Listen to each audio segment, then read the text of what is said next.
Record বৃষ্টিতে double Bangladesh, ধেয়ে আসছে বড় দুর্যোগের শঙ্কা।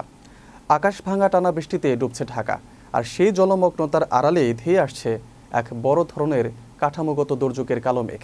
কি হতে চলেছে রাজধানী ঢাকায়, বিস্তারিত থাকছে ডেস্ক রিপোর্টে। আকাশ ভাঙা টানা বৃষ্টিতে ডুবছে ঢাকা, আর সেই জলমগ্নতার আড়ালেই ধেয়ে আসছে এক বড় ধরনের কাঠামোগত দুর্যোগের কালো মেঘ। 24 ঘন্টার রেকর্ডে 97 মিলিমিটার বর্ষণের জেরে মাটির ধারণ ক্ষমতা আশঙ্কাজনকভাবে কমে যাওয়ায় রাজধানীতে জরাজীর্ণ ভবন ধস ও মাটি দেবে যাওয়ার এক চরম আতঙ্কজনক পরিস্থিতি তৈরি হয়েছে। শুধু ঢাকার জলাবদ্ধতাই নয়, এই অতিবৃষ্টির কারণে ইতিমধ্যেই সারা দেশে এক ভয়াবহ বন্যা পরিস্থিতি তৈরি হয়েছে।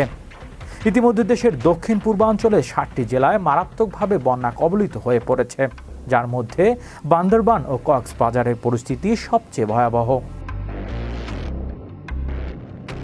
দুই অঞ্চলেই লাখ লাখ মানুষ পানিবন্দী হয়ে পড়েছেন এবং কক্সবাজারের রোহিঙ্গা ক্যাম্পগুলোতে পাহাড় ধসে ভয়াবহ মৃত্যুর ঘটনা ঘটেছে।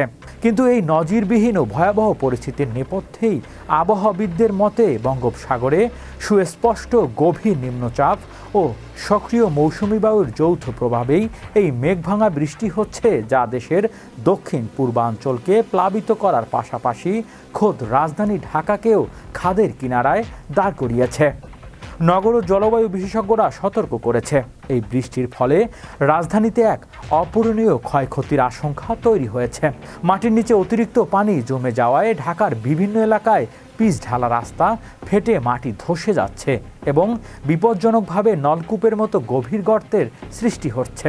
শত শত নকশা বহির্ভূত ও অতি পুরনো ভবনের বেসমেন্ট দীর্ঘক্ষণ পানি জমে থাকায় সেগুলোর ভিত্তি ও প্রধান পিলার মারাত্মকভাবে দুর্বল হয়ে পড়ছে।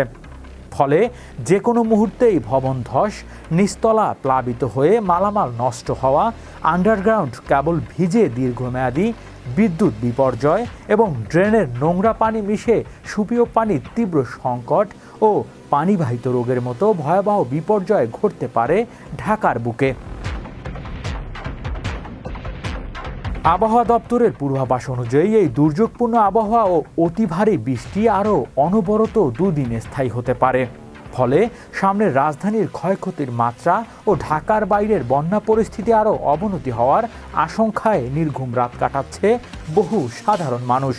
ইতিমধ্যে জরুরি উদ্ধার কাজ ফায়ার সার্ভিসের পাশাপাশি সেনাবাহিনী ও নৌবাহিনী বন্যা কবলিত এলাকায় কাজ শুরু করেছে।